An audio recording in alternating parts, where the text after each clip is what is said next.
Hi everybody, I'm Bill Whittle, and welcome to what's going to be a very special PJTV series on the Leave Us Alone Coalition. You know, there are so many things that all of us just want the government to butt out of, be it our health care, our finances, the way we educate our kids, or the right to keep and bear arms, just to mention a few. And taking a look at the Tea Party, all the advocates behind these issues have seemed to coalesce and organize in opposition to government intrusion. It's just that simple. So in this series, we're going to take a look at several of these voting issues and analyze how we can get the government to leave us alone with regards to all of them.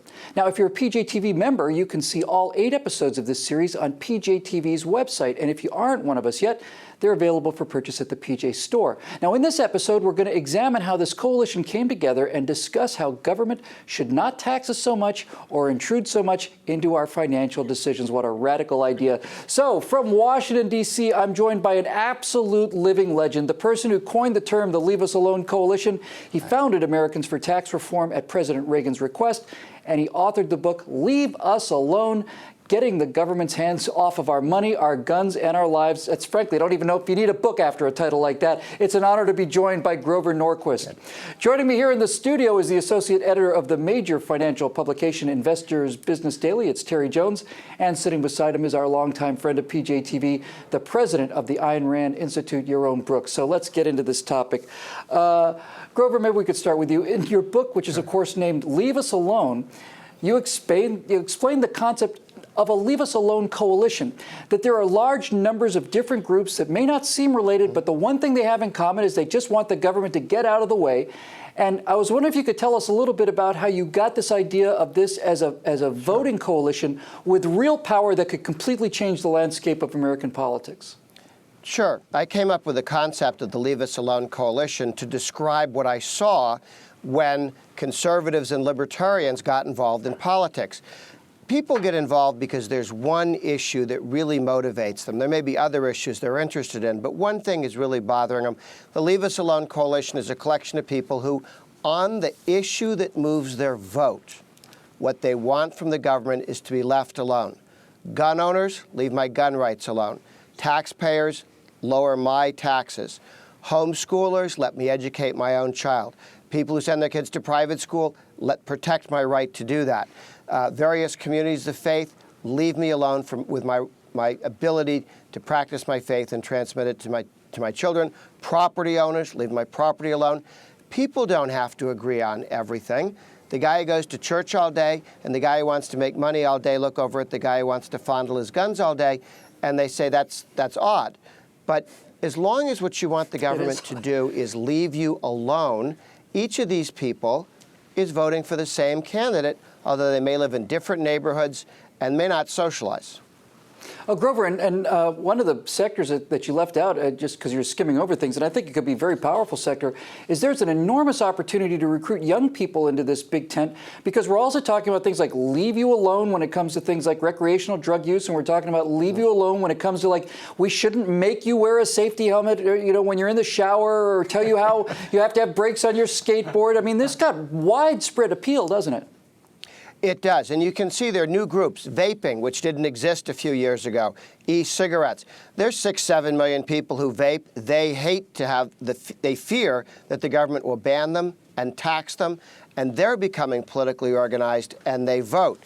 People who don't want to be forced to wear helmets, people who want to be able to ride snowmobiles and not have the government harass them. There are lots of different ways the government can mess with you. Every time they do, it helps build our coalition.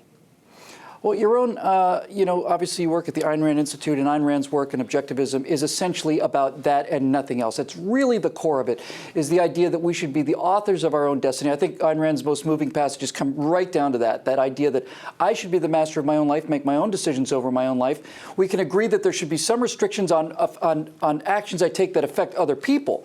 But when it comes to me, I should be left alone. So tell us how objectivism as a general philosophy fits into this coalition idea. Well, I think this coalition is a political movement, a political idea, and it's a great idea, which I think we are part of. What objectivism provides is a philosophical foundation for that. It's the idea that you, as an individual, your moral responsibility is to make your life the best life that it can be, to make rational choices in the pursuit of your own happiness. And to do that, You need to be left free. You need to be left alone. You need to be able to make those choices. And the only threat to your ability to make those choices is force. And that's why when we come together in society, we have government. We have government to eliminate force from society, to protect us from crooks and criminals and terrorists and foreign invaders, and to arbitrate disputes, which we're going to have. Even good people can disagree about certain things. But that's it. Referees are not players, right? Referees are not players. Exactly. Other than that, well, but referees about physical force, not about, you can create a game where the players are basically sitting on their hands because they can't do anything. And that's what regulators are creating today in America. They're creating so many rules and so many restrictions that entrepreneurs can't start businesses. So what you want is the elimination of physical force from society. That's all government's job is there. And other than that, leave us alone. Let us live our lives. Terry, let me talk to you as an economic specialist about some mega trend ideas. I heard Thad McCotter say something once, and I ran with it because I thought it was so brilliant. He said that an economy where I could sit in a restaurant with a smartphone and order steel from China while I'm having dinner is not an economy that this centralized, fossilized, top-down, stupid, dumb government will ever be able to control or manage. That the federal government we have now is a product of a second-wave industrial-era society, which is very centralized, very top-down, very hierarchical, very different from the agricultural-era first-wave government that the Constitution, that was the box that originally came in. So here's what I'd like to talk to you about. One of the things, many things that young people like are things like Uber and Airbnb. But let's take Uber, for example. Uber allows a person with a car and a person who needs a ride to get together and change a little bit of money, and the government doesn't get involved, and there's no tax involved, and there's no regulation, and there's no paying off. How can these kind of things change the economy of the future in terms of getting the government out of our lives? Well, you're right. I mean, information is tremendously corrosive to control and power. Wow. And people don't like that. Being able to interact with you, you mentioned Uber as a classic example, is a tremendously powerful force, because in doing so, you're circumventing the whole apparatus that's been set up to service you, taxi cabs and official vans and all this other stuff. And you're choosing something that you want rather than what government wants to foist upon you. So that's very important. But you also see that the guardians of this second wave industrial revolution have noticed this, and they're terrified of it. And what they want to do, what do they want to do? They want to regulate Uber. They want to regulate Lyft.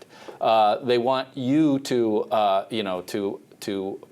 talk across a regulated internet, one that they regulate. That's right. And this is how they're going to slowly choke it off if we don't stand up and tell them, no, it's not yours. We built it. We're keeping it. And American people would be very smart not to let this happen.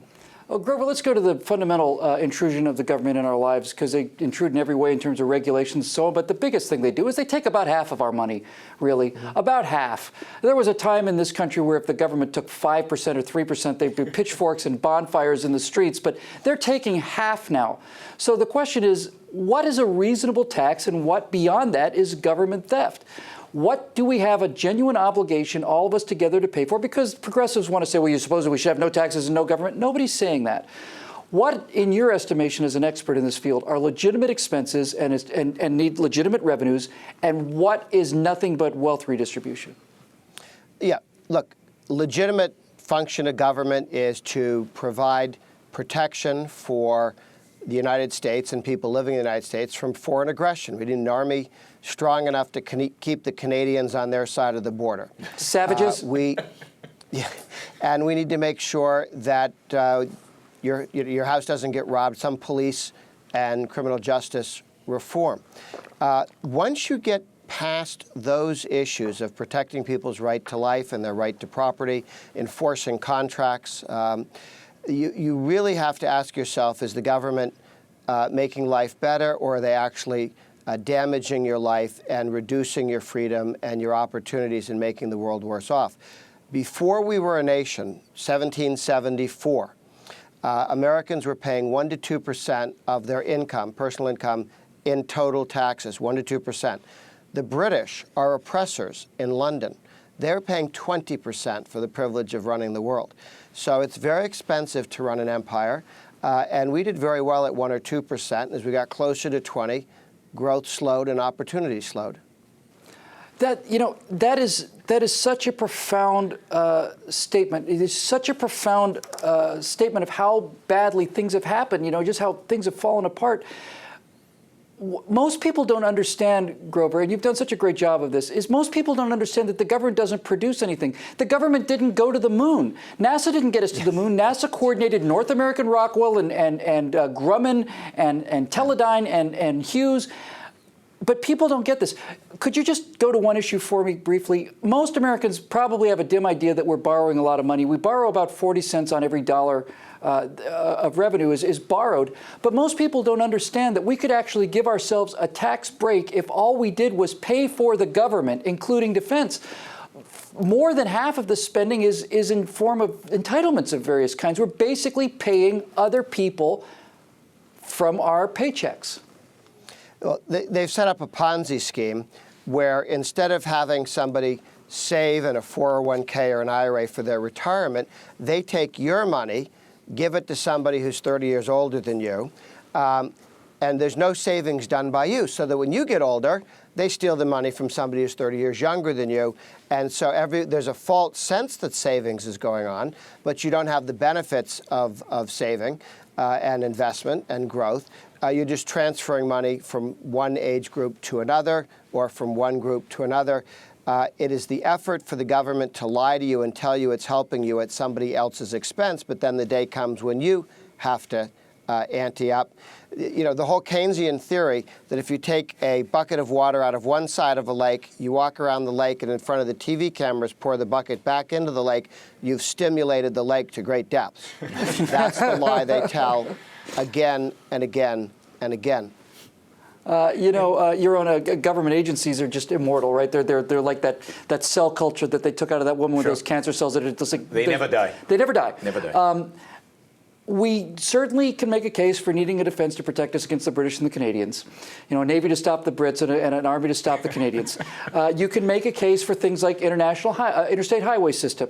Certain cases can be made. Maybe. But when you get into things like the Department of Energy, the Department of Education, the Department of all these other things, aside from the cost of the standing army of people that have to be paid to run these organizations, what's the real harm caused by these governmental agencies? Like, it seems like the reason that we have a Department of Energy is to make sure we don't have any energy. And the reason we have a Department of Education is to make sure no one gets an education. Well, that's the real harm, that we don't get an education, we don't really get any energy, and we don't get the drugs that we need when we have the FDA. Look, the only thing government should do is, in a sense, defense in the broader sense. And the reason is that government is force. George Washington said this in his inaugural address, right? Government is force. Government is, the very nature of government is coercion. So when you ask yourself, when in human relations is coercion good? In innovating? No. You need freedom. You need to be free to try new things, to think of new ideas. Is force good when we're trading? No. Is force good in anything except the only place where force is good, where coercion is good, is in self-defense, is when other people are using force against you.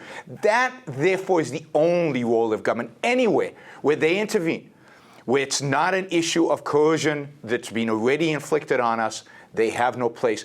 And with regard to the size of government, look, in the 19th century, the government of the United States spent about 80 to 90% less on a GDP per capita basis than they do today.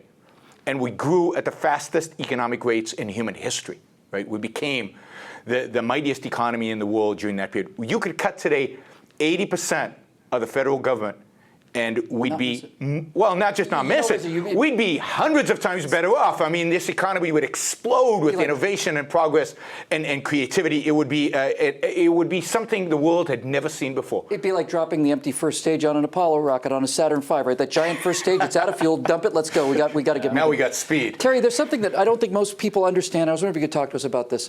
And this idea of these 4 quadrants of spending, because people will say, well, look, you tax-cutting lunatics, if we cut taxes, then who's going to build the roads and who's going to take care of the bridges and all this other stuff? But I'd like you to just address this idea that you can really spend money 4 ways. You can spend your own money on yourself, which means you want good quality at low price. You can spend your own money on somebody else, in which case you want low price. You don't care about the quality. You can spend other people's money on you, in which case you don't care about the price, but you want great quality. Or you can do what the government does, which is spend other people's money on other things where you don't care about the price or the quality. Can you just kind of address this idea of how the private sector does virtually, not everything, but virtually everything better than the government sector? Yeah, it does, and there's no question about it, because the private sector, first off, it always has to have a net positive return to what it does. It has to be sustainable. It has to be sustainable. Imagine. To use that popular term, nothing more sustainable than the American capitalist system, because if a business doesn't make it, it goes bye-bye. It's out of business, and its assets get used by somebody else. So that's a very important part of this. But another crucial element of this is that government doesn't have to do everything, even in infrastructure. I mean, I was looking at a story recently in Detroit. They're building a little train in the middle of Detroit. Why would they do that? Well, apparently the local businesses decided that was something they needed, and they've got 24 funders for this, including the city, but the city's paying a minor part of this, and my understanding is the majority of it is coming from outside funding that people think this will help revive downtowns. I'm all for that. Great. You want to do that.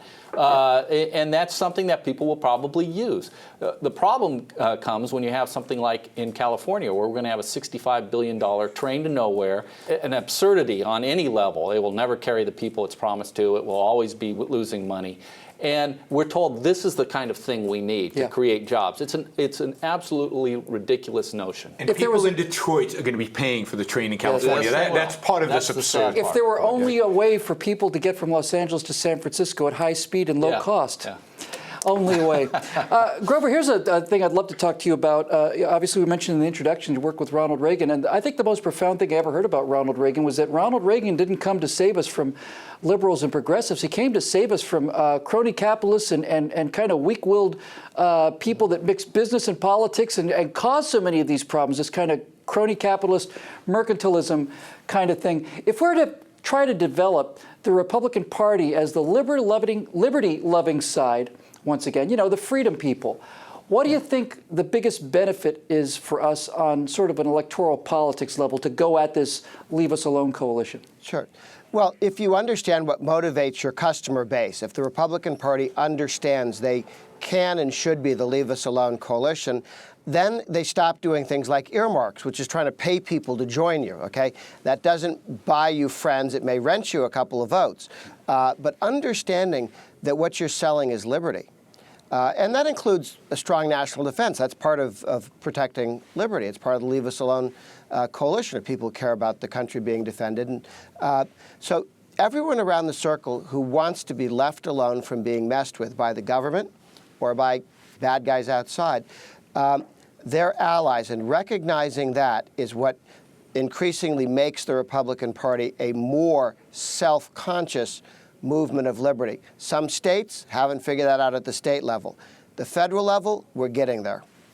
Well, Grover, one of the things I just bang my head against the wall with this. I try to concentrate very heavily on messaging and how to sell this message. But honestly, Grover, if you can't sell freedom to the American people, you might be in the wrong line of work, don't you think? I mean, why can't somebody just sit these people down with a ruler and bare knuckles and explain to them that every single policy that the Republican Party talks about needs to be based on freedom? Is this a good thing for freedom? Yes, we're in favor. Does it restrict freedom? No, we're opposed. How hard is this? Grover, it must drive you out of your mind. It's such a simple thing to sell. It is, and it's a successful product issue cluster to sell as long as you stick to it. But a lot of politicians get distracted by shiny things, and they think they're going to sell you a better house or a bigger this or some improvement over the market, which means an improvement over what you want, which means different than what you want. We're going to subsidize a different kind of energy and tax what you use and subsidize what you don't because we know better than you what you should do. Once the politicians think they're smarter than other people and that they're helping them by pushing them around, that's when it gets dangerous and the blood tends to end up all over the room. That's exactly right. And the Democrats are the party of big government and more control, and the Republicans are the party of slightly less big government and slightly less control. And people wonder why we lose elections. Ronald Reagan won 40 states the first time and 45 the first time, 49 the second time. He came within 5,000 votes of running the table because he told the American people, hey, we're in favor of freedom. Terry, if you could make one...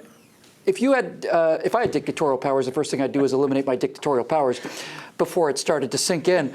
But if you had dictatorial powers, Terry, if you could change one thing on the table today for economic growth and for increasing human freedom, what would it be? Flat tax. Flat tax, baby, yes. Yeah, I would go to a straight flat tax, and I would probably do it on consumption rather than income. And I think that would have a tremendous growth impact. Because it would do a number of things. It would put, everybody would have skin in the game. You pay as many taxes as you want to based on what you want to buy. Yeah. And more than anything, it eliminates the essence of progressivism, which is the demonization of successful people. They didn't earn their money, or the wealth fairy tapped them on the forehead, or they won the lottery. They're rich because some cosmic ray struck their mother while they were pregnant, and now we have to take their money from them for justice. A flat tax says, hey, takes all that off the table. And the left loves to talk about fairness. Well, what can be more fair than if I make 5 times more than you, I am taxed 5 times more than you. This is not the fairness the left means, of No. course. They don't mean Nope. equality before the law, which Nope. is what a flat tax Yes. is.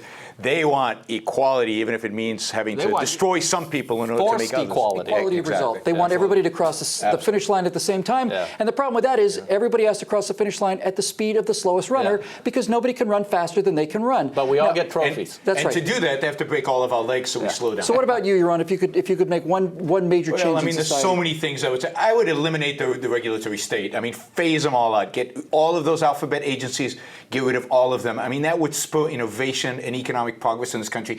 It would take the burden of these fascist bureaucrats sitting on the shoulder of American CEOs and American entrepreneurs, telling them what and how to produce products. We would see, unbelievable progress. Grover, we could sit here and wish and issue our bulls against the comet and say this would be great, and boy, would it be nice if that wasn't there. But you do such remarkable work because you're actually in the trenches in Washington. You deal with the real world of what is achievable and what's not achievable. Do you have any bright spots out there for us? Anything out there that would give us hope that this is happening? I personally think that this transition to the information age economy, where 2 people can interact with each other without having to go through Washington regulations, I think that's the end of the big state. They don't even know it yet. It's like the dinosaurs. There's a big bright light in the sky behind them. They haven't seen it yet, but something bad is coming for them. Can you give us some hope in the real world of Washington politics? Yeah. Today, there are 12 million Americans with concealed carry permits. 6% of the adult population can carry a gun legally concealed. That's a lot of people protecting themselves. School choice is breaking out. Education savings accounts, vouchers, charter schools, breaking down the monopoly of public education across the 50 states. You're seeing a drive by a number of states to go to a 0 income tax in Kansas, Louisiana, North Carolina, Maine, Arizona are all looking to go to 0 state income tax, which will then start the conversation about whether we need a federal income tax. So I think there are quite a number. The whole Uber versus taxi cab fight shows people that a dynamic economy and peer-to-peer working beats top-down instructions. Well, talking about low income tax rates, Grover, the market is a powerful master and a powerful teacher. My understanding was if you rented a certain size U-Haul van and you were going to rent that van from Los Angeles to Dallas, it would cost something like $3,200 for one of the really big trucks. If you want to rent it from Dallas to Los Angeles, they'll actually pay you $300 to get it back there, because nobody's going from Dallas to Los Angeles. Somebody has to shuttle the truck back so it can make money leaving this 9% income tax rate. What an incredible discussion this has been. An incredible episode, a great deal of fun. You're certainly not going to want to miss the other episodes in this series. Now, we'll be talking about our health care rights, our gun rights, our education rights, our right to drink whatever you want, how much of a sugary drink you want, alcohol, vapor, all of that. If you're a PJTV member, you can access all of the episodes on PJTV. And if you aren't a member, you can still purchase the episodes at the PJ Store. I'd like to thank all of our guests for joining me today. For Grover Norquist's amazing, remarkable, really civilization-saving work, you can always go to his Americans for Tax Reform's website at atr.org. Yeah. For our friend Terry Jones's work at Investors Business Daily, you can go to investors.com. And for your own Brooks organization, the Ayn Rand Institute, you can visit him at aynrand.org. I'm Bill Whittle for everyone here at PJTV. Thanks so much for watching. We'll see you next time.